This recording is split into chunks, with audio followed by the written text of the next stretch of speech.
بويا وبعد قلبي ونجيكم بخضوع أبو النور الحلبي والشذ على اعتزال الجو السوري يا بعد عمري، وهذا الشذ يا بعد قلبي، والحكم ناروز بن دار الزور يا بعد روحي. طبعا هذا الشذ طبعا يا بعد عمري، وين قال اكسرون، وهاي كسرة 30 بويا وبعد عمري، وهذا الخضوع. السلام عليكم يا بعد عمري. طبعا اليوم حضرنا جروب عدالة ما بين البطل أبو النور الحلبي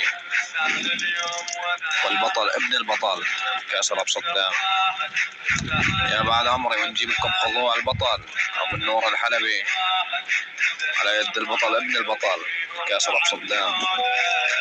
طبعا يا بعد روحي بسبب الخضوع طافر مايك، معروف قانون 60 مايك أعلى أو أقل